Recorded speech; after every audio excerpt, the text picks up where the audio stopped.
professor Cássio Moreira, doutor em Economia do Desenvolvimento pela URGS, e que vai conversar conosco notadamente sobre as manifestações do final de semana, professor. A encrenca começou no final de semana, mas ela começou há muito tempo atrás por conta digamos assim, da desandada que a nossa economia deu e hoje chega no bolso de todos os brasileiros. Boa tarde, professor. Obrigado pela presença. Boa tarde. Em primeiro lugar, eu gostaria de agradecer a ti e a toda a tua equipe, tá? Pela oportunidade. Sabe que quero te dar os parabéns, Gustavo, porque eu estava no meu carro ouvindo a Rádio Pampa, sexta-feira, e por coincidência você teve alguns economistas, né, falando com uma opinião muito parecida, né? E aí eu liguei para a rádio, falei que eu gostaria de vir aqui dar um contraponto, né? Claro. E eu, sinceramente, eu não esperava que houvesse retorno e que eu tivesse aqui. Não, mas aqui, professor, aqui a gente tem, essa emissora tem um slogan que deixou de ser slogan, passou a ser filosofia dessa casa. Tribuna Livre do Rio Grande. É o que a gente costuma dizer aqui. A Rádio Pampa. Então, aqui, se existe um contraponto, se existe uma posição a favor, se existe um adendo a ser colocado, a gente inevitavelmente coloca no ar. E é uma honra recebê-lo, professor. E eu fiquei bastante contente, surpreso até pelo convite, né? Uhum. Isso eu também lhe trouxe um presente, tá? Opa, que professor. Eu publiquei ano passado, fruto da minha tese de doutorado em Economia na URGS. Perfeito.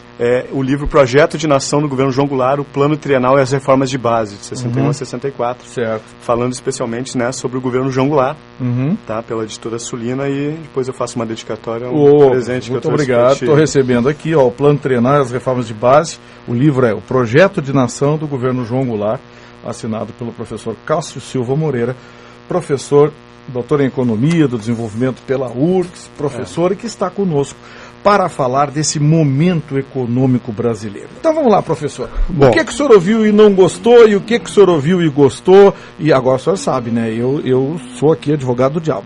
Tranquilo. Eu se for a favor, eu sou contra, se for contra, eu sou a favor. Eu estou aqui para questionar. Sabe que, Gustavo, o bom é sempre tu ter opiniões diferentes, para poder ouvir, né? Claro, notadamente. Bom, o que eu tenho para dizer, pelo menos na minha humilde opinião, é que o Brasil vive uma crise da desinformação, né? Eu acho que muitas coisas acabam sendo publicadas e muitas vezes só trazem um lado.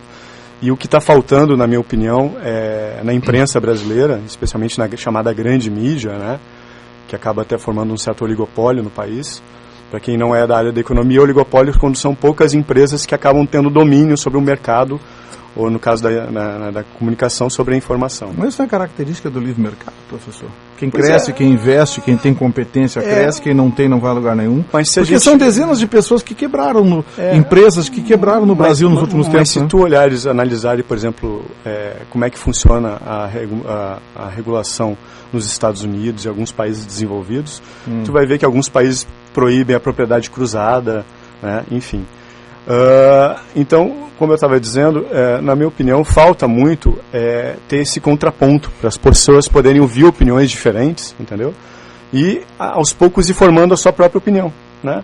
Porque se tu ouve só um lado e tu não ouve o outro, tu acaba meio que podendo ser influenciado por essa opinião. Mas o senhor acha que o Brasil ouve um lado só, professor? Olha, eu acho que até por fruto desse, na minha opinião, desse oligopólio que existe nos meios de comunicação, né? Se a gente fosse pegar aqui grande parte dos rádios, jornais, emissoras de televisão, elas pertencem a poucos grupos, né? E muitas vezes aqueles grupos eles podem acabar, não estou dizendo que eles façam isso, mas eles podem acabar de certa forma repercutindo o ponto de vista dos seus proprietários, né? Sim, mas é perfeitamente justo. Nos Estados Unidos é assim. Não, mas é que e nos Estados Unidos é mais contundente ainda. Lá as redes assumem antes da eleição uma posição. Eu acho que é uma coisa boa. O que falta... A Fox, por exemplo, é notadamente republicana, se assume como republicana, a CNN é isso democrata. Fica claro naquele seriado que está fazendo sucesso, o House então, assim, a democracia, ela exige opinião, tomada de posição. Quer ver uma coisa? Olha bem, eu estou contestando a sua opinião inicial, porque até porque tem a ver comigo, com comunicação e informação. Nós temos, por exemplo, no Brasil a revista Veja, que é tão criticada, e tem a Carta Capital. São revistas de posições diferentes. Só que a Carta Capital é mantida com anúncios do governo. A revista Veja não. A revista Veja tem anúncios normais. A revista Veja tem uma tiragem de 400 mil. Sim, muito A Carta mais do que a Capital Carta tem 15 mil. mais. Então, assim, quer dizer, é uma questão de competência. As pessoas, mesmo criticando a Veja, leem muito mais a Veja, porque por mais que a Veja possa ser criticada sobre certos aspectos, ela tem mais credibilidade que a Carta Capital, que se transformou num panfleto, um panfleto de esquerda, um panfleto notadamente bolivariano. Aí eu coloco para o senhor, não existe um lado só. A gente dá a informação que é aceita, aí é a população que define. Mas Gustavo, vamos trazer, assim, até eu poderia pedir para te citar mais umas 4, 5 revistas do estilo da Carta Capital, né, ou talvez não tanto, e também mais umas 4, 5 revistas do estilo mais perto do ponto de vista da Veja. E talvez a gente tenha dificuldade de achar esses nomes em relação a mais perto da revista. Eu citei essas duas como dois extremos. Como os extremos. Mas assim, né? eu particularmente procuro ler de tudo, né? Desde de Veja, Carta Capital, assim blogs também. Tem um blog que eu acho fabuloso, que é o Tijolaço, né? Que quem escreve é o antigo assessor do Brizola. Né, tijolaco.com.br, o Cafezinho, assim como tem blogs mais à direita, Folha Política, enfim. Mas se tu pegares a Carta Capital, tu vai ver muitas vezes elogios e críticas. Claro que a crítica é um pouco mais pautada à esquerda, né, do governo. Mas assim, sem entrar no mérito, que eu acho que a gente sempre tem que ser defensor da livre expressão, o meu problema não é nenhum no sentido de esses jornais trazerem reportagens, opiniões, né, com seu ponto de vista. Até acho salutar isso. O problema é que quando tu pega o número de empresas que acabam sendo dona desses jornais e se concentra em um pequeno número de proprietários, a gente me traga mais uns 4, 5 nomes de revistas. Mas esse processo de pulverização, olha bem, esse processo de pulverização, ele teve início no Norte e Nordeste quando o Antônio Carlos Magalhães foi ministro das Comunicações. E a gente viu o que ele fez. Sim. Deu uma rádio e uma TV para cada político nordestino. Quer dizer, com o tempo, eles foram vendendo seus veículos, negociando seus veículos, e alguns formaram grupos fortes, como, por exemplo, o Fernando Collor. Sim. O Fernando Collor formou um grupo forte. O Fernando Collor, ele tem, digamos, o poder da informação no estado de Alagoas. E esse poder da informação, veja o senhor professor como existe ambiguidade nisso aí, lhe garante não apenas votos, lhe garante uma cadeira nas eleições proporcionais e lhe garante o assédio do governo, que coincidentemente é um governo notadamente de esquerda, alguém que é um símbolo da direita. Sim. Então, assim, o que se critica e as ruas ontem não eram pela esquerda ou pela direita, não era coxinha nem petralha. As ruas ontem queriam apenas um país decente, um país digno. Claro. Queriam apenas uma mudança de perfil. Agora, aproveitando o gancho, né, é engraçado, o livro que eu te entreguei agora fala muito sobre as reformas de base da época do governo Jango, né? E aquelas reformas, entre elas, é claro que não tinha a questão da regulamentação da mídia, que a regulamentação nunca é de conteúdo, porque eu sou completamente contra isso, né, mas a questão da propriedade, regulamentação econômica, que muitas vezes a presidenta Dilma usava essa expressão. Mas se tu olhares as reformas de base da época, tu vai ver que reforma política, reforma tributária, né, reforma urbana, reforma administrativa, reforma bancária, reforma da educação, ou seja, muitas reformas que ainda estão na pauta do dia. Eu quero deixar claro, Vitorino, que em momento algum eu sou contra qualquer tipo de manifestação. Eu acho que a gente teve 20 anos, né, de regime militar, onde essa manifestação ela era muitas vezes passível até de prisão e morte, né? E eu acho que é muito salutar, é muito democrático as pessoas estarem descontentes em relação ao governo Dilma ou qualquer outro governo que seja e protestarem, se manifestarem. A única coisa que eu acho complicada é se falar da questão de impeachment, né, e da questão de intervenção militar. A intervenção militar é uma imbecilidade. Porque só quem não conhece história, né, e conhece história, não leu história, pode pedir uma intervenção. As pessoas não sabem que é uma intervenção militar, acabam-se os direitos, acaba-se tudo que você conhece por civilidade no tecido social, acaba numa ditadura militar. Então pedir intervenção militar é uma bobagem. Agora, se me permite, impeachment é perfeitamente justificado, porque impeachment faz parte do processo democrático. Nós tiramos um presidente porque ele não declarou uma elba no imposto de renda. Que acabou sendo inocentado depois pelo STF, né? Acabou sendo... Embora eu não sou partidário, nem se eu tivesse na época eu não votaria. Sabe que o STF é aquela coisa Agora, bacana, tu trouxe uma questão que eu acho fundamental. Tudo bem, as manifestações, eu concordo contigo, elas são, desde que pacíficas, são um direito do cidadão e da democracia. Agora, se tu analisares, quais são os principais descontentamentos? Primeiro, a questão do perfil, ou seja, quem está descontente, principalmente com o governo, é a classe média, uma parte da classe média e a classe média alta. Não, professor, me permita discordar. Só deixa eu só fazer um adendo, concluir o meu raciocínio. Claro. Embora, com a questão da ameaça de aumentar o desemprego e da questão inflacionária, o principal segmento que vai ser afetado com uma inflação é a classe de mais baixa renda. São as pessoas que acabam não conseguindo se proteger da inflação correndo os salários. Agora, a questão que eu vejo é que há um descontentamento, e só porque é classe média ou classe alta, não deixa de ser brasileiro, somos todos brasileiros. Mas eu discordo dessa tese, professor, porque quando você... Só vou concluir, só para concluir o meu raciocínio. Então, o que eu acho? As pessoas, de certa forma, elas estão descontentes com o sistema político. Eu acho que o sistema político, da forma que ele está colocado, ele está falido. Né? Lembra das manifestações de junho de 2013? As pessoas muitas vezes estavam, e eu fui numa delas até para conversar com as pessoas, para conhecer.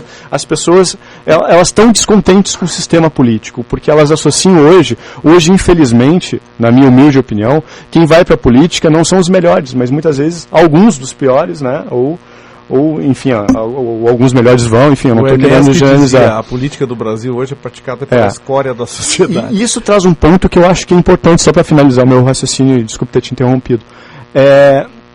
O Brasil necessita de uma reforma política. E eu acho que um ponto nevrálgico, assim, fundamental nessa questão da reforma política é o financiamento das campanhas. Tu sabe que o STF já votou, né, por 6-1, a proibição do financiamento das empresas privadas. Por que acontece? Tu acredita que a empresa, quando doa dinheiro político, ela está fazendo filantropia? É uma pergunta que eu faço, né? Será claro que não. Assim como também o fim do financiamento privado das campanhas políticas não vai acabar com as empresas comprando políticos. Mas é que tá, mas vai diminuir. Ou seja, e aí depende muito da questão. O que vai aumentar vai ser a carga tributária, porque eles vão ter que tirar esse dinheiro de algum lugar. Isso quer dizer, vem mais imposto aí. Aí pergunta para 100 brasileiros. Olha, o financiamento público da campanha política vai implicar em mais um imposto para você dar dinheiro para o político fazer campanha. 99 vai dizer... Vamos fazer um contraponto. E me diz uma coisa, vamos supor que essas empresas... Diga bem, em relação a financiamento privado de pessoa física, tudo bem, desde que... Eu estou falando de empresa privada, tá? Desculpe. Financiamento por empresa, até porque empresa não vota, quem vota são as pessoas. Claro. É nesse ponto que eu me refiro.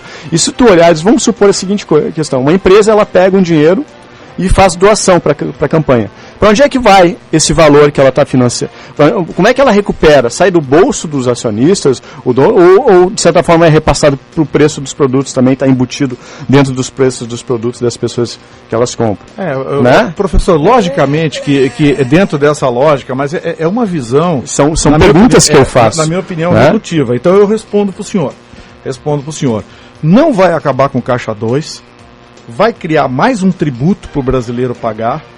Nós vamos criar uma priorização sempre de quem está com a chave do cofre, ou seja, o governo, porque ele usa as empresas públicas notadamente para fazer dinheiro. As provas estão aí, os Correios, os vídeos na internet, Correios trabalhando para a dona Dilma, o dinheiro da Petrobras, bilhões de dólares destinados ao caixa do PT, ao seu Vacari, que hoje, há poucos instantes, foi denunciado pelo Ministério Público Federal, inclusive com valores, com slips de comprovação, enfim. Quer dizer, então, me parece, professor, que eu falei a mesma coisa para o doutor Marcelo, quero dizer para o senhor que o doutor Marcelo concorda com o senhor. O doutor Marcelo, presidente da OAB, também acha que o financiamento público de campanhas seria a solução.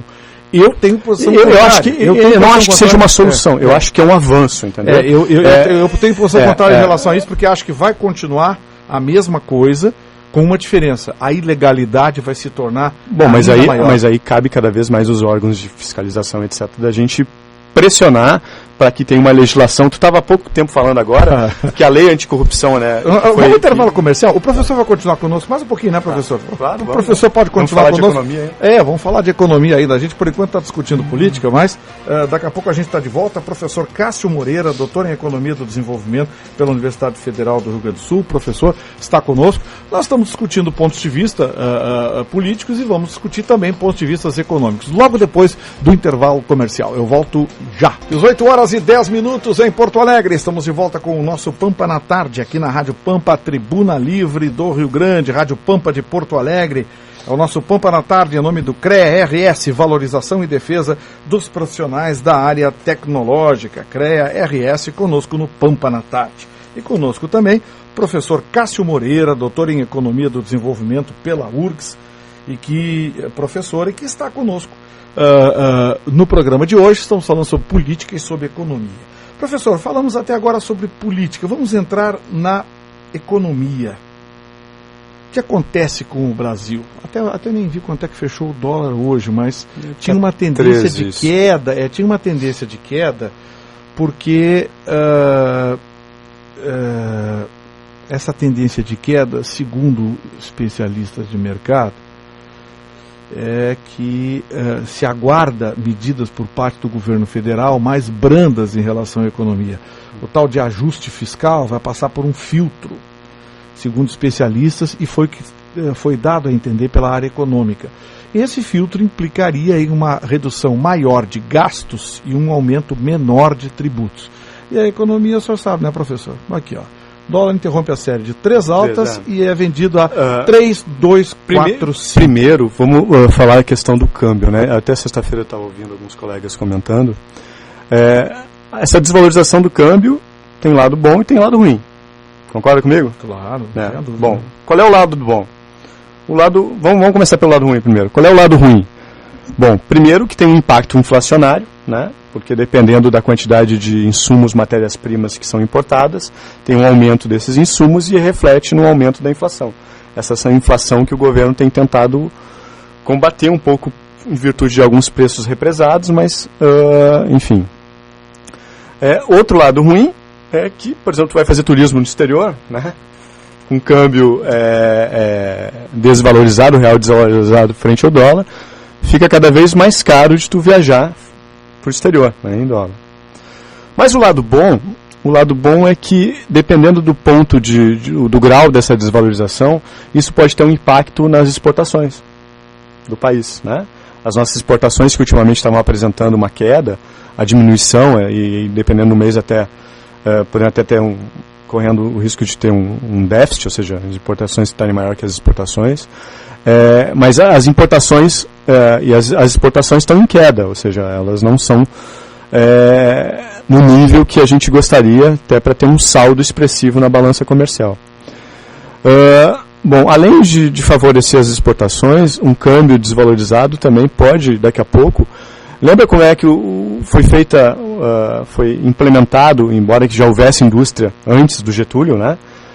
Tanto que um dos grandes empresários brasileiros que tem que ser resgatado muito, Barão de Mauá, já defendia a industrialização do Brasil desde a época do Império.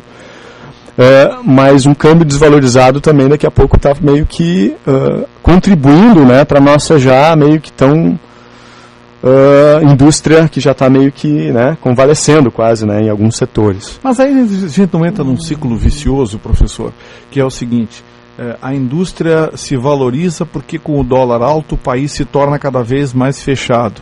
E por conta disso, um país cada vez mais fechado, se aumenta a tributação sobre os nossos produtos. Vou dar um exemplo para o senhor. Uma geladeira paga 57% de imposto. Não, é isso que eu estou dizendo, ou seja... nós não temos condição de competir, por exemplo, com a indústria branca paraguaia. Isso que tu está falando, se fala muito da questão de uma competitividade espúria, ou seja, uma competitividade via câmbio e não veio o aumento da produtividade. Pois é, uma competitividade artificial. Tanto que a nossa indústria, ela de certa forma, sofre um pouco de ter as exportações, especialmente, um baixo valor agregado, ou seja, né? É verdade. A gente continua mandando 5 navios de carne e recebendo de pagamento container de chip de uma das coisas que eu tenho pesquisado e tenho percebido, que uma das estratégias do governo para tentar aumentar a produtividade é o investimento em educação. né? Muitas pessoas criticam muito e a gente tem problemas. Então alguma coisa não está dando certo, a gente tem problemas sérios na educação básica, né? O ensino médio, enfim, nos níveis, mas o governo tem investido pesadamente na questão dos institutos federais, né? Da escola do ensino profissionalizante. Também com bolsas, né? O próprio Pronatec também, que são cursos mais de curta duração. Mas por que nós somos o último lugar em educação nas Américas ao lado do Suriname? Mas então? É que tá, uma coisa não está também investindo errado. Então. Mas é que tá, tu formar um aluno implica de tu ter escolas, né, adequadas, professores cada vez mais capacitados. Não estou dizendo que a gente não tenha, mas a gente também falta qualificar mais os nossos professores, eu me enquadro, né? Eu acho que a gente tem que cada vez mais ter investimentos em qualificação, em ensino. Então, a questão da educação no Brasil é um processo, ela não é uma coisa pontual e não é uma coisa que tu modifica as coisas em 5, 10 anos, né? Professor, em 12 anos não deu para tirar a gente do último lugar? Não, mas a gente, se for olhar aqueles testes do PISA, Fernando Henrique, etc., por exemplo, fala-se muito Fernando Henrique. Tu vai ver que o Brasil eu não acho que o Fernando Henrique seja maravilhoso. Ele fez lambança aí também, a todo lado. Mas, olha bem, o mesmo ranking que nos coloca hoje em último lugar na América do Sul, no governo Fernando Henrique. Hoje nós somos último lugar nas Américas ao lado do Suriname. Então alguma coisa desandou. Mas é que tá, olha só, é por isso que a gente também tem que cuidar. Aí eu vejo propaganda na televisão, a Pátria Educadora, Pronec, Pronic. Eu cheguei ao absurdo de ver na campanha política, no debate da Rede Globo, uma economista que fez aquela famosa pergunta, olha, eu tenho 50 anos, sou economista, por que eu não consigo arrumar emprego? Aí ela mandou procurar o problema. Aí tá. Por exemplo, eu já tive alunos, tá, que extremamente competentes, inteligentes, que na hora de apresentar um trabalho não tinham oratória, né? Tu sabe que nem necessariamente tu ter oratória significa que tu é bom. Concorda comigo, Vitorino? Sim, mas então foi infeliz naquela parte, mas assim... não tem oratória? Ou não tinha conhecimento? Eu acho que como é que eu vou falar num sentido mais... eu acho que ela não tem, por exemplo, toda a oratória que o ex-presidente Lula tinha. Até o próprio Fernando Henrique também tem uma boa oratória, etc. Mas eu não quero meio que trazer por essa questão caricata, no sentido de alguma frase... um ponto infeliz, etc., ter sido usado. Mas, por exemplo, eu acompanho o investimento. Por exemplo, vou te dar um exemplo. Nós vamos agora, no semestre que vem, lá no Instituto Federal, oferecer o primeiro curso de gestão empresarial pós-graduação gratuito. Um curso de gestão empresarial, especialização, gratuito, né? Vai ser oferecido pelo Instituto. O Instituto Federal tem aquele prédio da antiga UBRA, no centro, que é um investimento, né, massivo em educação. Mas é que tá, quando a gente entra nesse debate, dá a impressão que um diz que a educação está ótima e o outro está péssima. Não, eu não estou dizendo isso. Eu estou dizendo que a questão da educação no Brasil é um problema histórico, né, que a gente já teve uma época que tinha colégios públicos maravilhosos, né, que eram referências, e foi tendo um sucateamento dessas escolas. Professor, começa as receitas retóricas, todos nós conhecemos. Essas receitas retóricas envolvem um discurso que tem sempre o mesmo foco. Só que ao longo do tempo se percebeu que o discurso ele é muito mais para angariar simpatia do que propriamente demonstrar uma intenção. Se não vejamos, todos os marqueteiros são unânimes em dizer: o candidato hoje não diz o que vai fazer, ele diz o que as pessoas querem ouvir. Concordo. Então isso foi o Aécio, foi a Dilma, antes foi o Lula, antes foi Fernando Henrique, antes foi todo mundo que diz o que as pessoas querem ouvir. Eles não dizem o que vão fazer. E o que acontece? O processo de decepção acaba ganhando as ruas. Sim, o PT hoje é o partido mais atacado, mas não dá para esquecer que o PMDB, por exemplo, é cúmplice dessa bagunça toda. O PMDB estava no governo do Fernando Henrique, está no governo do PT, coisa e tal, e o PMDB, ao longo do tempo, tem tido postos chaves nos governos federais. Então, assim, que dá para se culpar o Fernando Henrique por muitas lambanças? Dá. Que o PT é responsável por essa lambança que está aí, também está. Agora, não dá para esquecer que o PMDB tem as mãos enterradas nos dois governos. Sim. O PP, que é de ideologia liberal, social-democrata, liberal, sei lá, ninguém mais tem ideologia hoje no país. No entanto, o PP é da base do governo, indicava a diretoria para a Petrobras. Esse diretor da Petrobras Tanto que mandou os grandes 100 suspeitos, a maioria esse sujeito que mandou 100 milhões de dólares para fora do país foi indicado pelo PP, que é um partido de ideologia direita moderada, social-democracia, sei lá. Ele estava dividido, né? Por exemplo, aqui no Rio Grande do Sul apoiou o Aécio Neves. Mas alguns pontos do país apoiou a Dilma, outros e é da base do governo federal. Então, assim, o que acontece? As pessoas foram às ruas ontem para pedir primeiro, chega de imposto. Essa retomada de alíquotas que tinham sido criadas pelo próprio governo federal, voltou a sobrecarregar a folha de pagamento. E aí foi inevitável o processo de demissões. Professor, só o caso Petrobras já demitiu 12 mil pessoas. Aí tu entra num outro ponto até que a gente estava falando no intervalo aqui, Gustavo. Ou seja, desde a época do Jango, falta uma reforma tributária no país, no sentido que mude o perfil. Ou seja, no Brasil hoje, quem é que paga muito imposto? Quem ganha R$ 1.900. Quem ganha pouco, entendeu? Ou seja, nós temos uma classe média. Por que a classe média está descontente? Porque ela acaba meio que sendo onerada com muito imposto. Ou seja, em alguns países mais desenvolvidos, nós temos um imposto mais progressivo. Ou seja, quem ganha mais, paga mais. Né? Aqui, o imposto ele onera principalmente sobre a produção. É isso que tem que mudar. Mas por que é tão difícil aprovar uma reforma tributária? Né? Porque muitas vezes tinha que abrir mão de dinheiro. Tinha um chefe meu dizer que o órgão mais sensível do corpo humano é o bolso. Uma reforma tributária mexe com a questão da renda. Agora eu te pergunto, e aí entra na outra questão, como é que muitas vezes uma reforma tributária pode ser aprovada se tu tem um Congresso que alguns parlamentares acabam tendo financiamento de empresas privadas ou enfim. Aí, por isso que eu acho que a questão da reforma política, reforma tributária, ou seja, são muitas reformas que estão na pauta do dia hoje, na minha humilde opinião, estavam também lá em 64. Se tu olhares lá em 64, falando sobre as manifestações, tem um filme que eu gosto muito de indicar, que é o filme Jango, do Silvio Tendler, né? Que fala sobre, eu acho fabuloso. E tem uma parte ali que tu vê uma coisa muito parecida. Tu viu o discurso da Central do Brasil, que é feito uma análise no livro, né?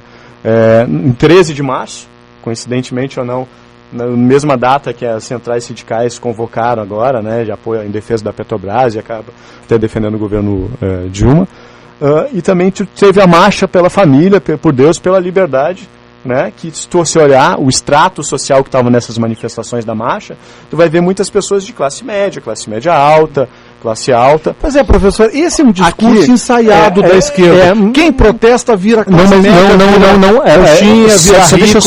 média. Só concluir. Não estou dizendo isso.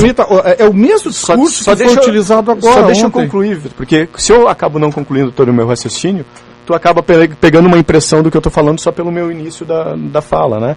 O que eu acho que acontece nas manifestações é que tem pessoas de todas as classes, né? Mas preponderantemente tu vai ver pessoas com uma certa classe de renda que acaba meio que sendo afetado principalmente da questão dos impostos, né? Tem pessoas de várias classes, etc. Agora, se tu olhar, por exemplo, eu estava vendo hoje até uma outra emissora concorrente e o repórter entrevistando as pessoas, etc. Tu vê um público, né, que tem acesso muitas vezes a ensino, a escola particular, enfim. Né? Essas pessoas também estão no direito delas de manifestar, porque elas estão descontentes com o que o governo, de certa forma, tem oferecido para elas enquanto extrato social. Professor Cássio, eu sei que o senhor tem que dar aula a partir das 19 horas, então eu sei que o senhor sai correndo. Obrigado pela presença, professor. Seja sempre bem-vindo. Espero poder contar com um amigo mais vezes aqui, até para a gente debater esses temas que são interessantes. Candentes.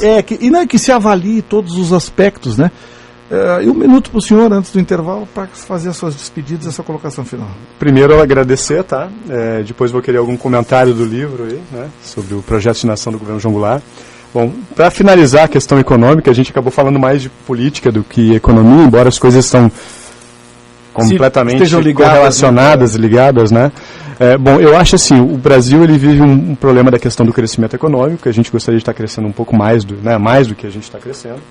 Embora os números talvez sejam favoráveis à presidenta Dilma na questão da nova regulamentação da ONU, né, de como medir isso, que o IBGE vai divulgar. Já divulgou até 2012 e agora vai divulgou até 2011, vai divulgar 2012, 2013, 2014. Bom, o que acontece? Economia tem muito a ver com a questão das expectativas, né? O investimento, que é uma das variáveis que acaba meio que fazendo o PIB avançar, ele está muito correlacionado com a expectativa que o empresário tem da economia. E quanto mais tem esse ambiente de conturbação política que o país está vivendo hoje, né? Ou seja, a presidenta foi eleita, há uma parcela da população até que pede fora a Dilma no sentido de não estar contente ou não querendo, até alguns pedindo impeachment, defendendo o impeachment. Mas regime militar é brincadeira. Que é uma piada, né, na minha opinião. Só que essas questões trazem, de certa forma, e isso a gente vem desde a época até da questão das manifestações da Copa e depois das eleições, traz um ambiente que acaba meio que deixando o empresário muitas vezes, né, mais acuado na hora de investir. E isso é um assunto que eu até indico daqui a pouco tu trazer alguns outros colegas para falar da questão se o Brasil hoje vive em pleno emprego ou não. Lembra que eu comecei a minha frase dizendo que o Brasil vive uma crise da desinformação, né? Agora, se a gente falar em crise e que se começar a aumentar a taxa de desemprego, aí a coisa começa a complicar, mas hoje a gente tem uma das menores taxas de desemprego do mundo. A gente tem uma política de transferência de renda. Professor, não vamos começar a brigar antes do intervalo sair. Pô, eu trouxe aqui a coordenadora da Fundação de Economia e Estatística, ela explicou como é que se faz esses índices de desemprego. É só de pessoas que procuram. Depois a grande massa que responde pela inanição laboral do nosso país, hoje é brutal, é uma das maiores do mundo, ao contrário. Por isso que eu falei, eu acho que é interessante tu trazer algumas pessoas para pautarem isso, eu trouxe trazendo sobre a questão do Bolsa Família, enfim, alguma pessoa do IPEA também é interessante trazer, né? Miriam, isso. Mas o que eu quero dizer com isso? Professora Miriam. Só para finalizar, o Brasil ele tem muitos problemas na questão de segurança, saúde, educação, né, em vários níveis, ou seja, muitas questões econômicas até na questão do PIB não está crescendo como a gente gostaria. Mas se tu olhares, até pouco tempo atrás saiu que o Brasil está tendo um recorde na valorização real do salário mínimo das últimas décadas. Ou seja, o salário mínimo tem aumentado. 3 coisas eu acho que são preponderantes para essa... Sabe qual é o grande problema do Brasil? Na tua opinião, qual é o grande problema? Não, o Brasil não tem mais problema, porque basta protestar contra a Dilma que a gente vira a classe média, elite. O grande problema, na minha opinião, é que a gente tem uma imensa desigualdade socioeconômica. E o que a gente tem que olhar... Mas 12 anos não mudou nada? Mas são problemas de quase 500 anos, não se muda de uma hora para outra. Agora, se tu olhares alguns indicadores, como foi o 500 anos eu não vou aguentar o PT, professor. Não é questão. Eu defendo que há projetos, entendeu? Muito se fala... Na questão 488 só está perto. Falta a questão, né? Eu trago muita questão do tempo. Mas assim, o que eu quero dizer é o seguinte, eu acho que as manifestações, independente se é a favor ou contra, ela é interessante porque traz algo que eu sempre lutei, e o Pedro também, é que as pessoas participem da política, né? E não deixem para participar na política só na época eleitoral. Ou seja, eu acho que quanto mais as pessoas se interessarem por política e se aprofundarem nos assuntos, eu só acho que a gente tem que cada vez mais se aprofundar em temas, né? E talvez alguma coisa que eu diga aqui eu posso estar errado, enfim, né? Ninguém é o dono da verdade, mas eu acho que quanto mais as pessoas se aprofundarem nos assuntos e poder ter esse contraponto de opiniões diferentes, mais é melhor para a gente formar a nossa própria opinião. Muito obrigado, tá? Obrigado, professor Cássio Moreira, doutor em Economia do Desenvolvimento pela URGS, esteve conosco no nosso Pampa na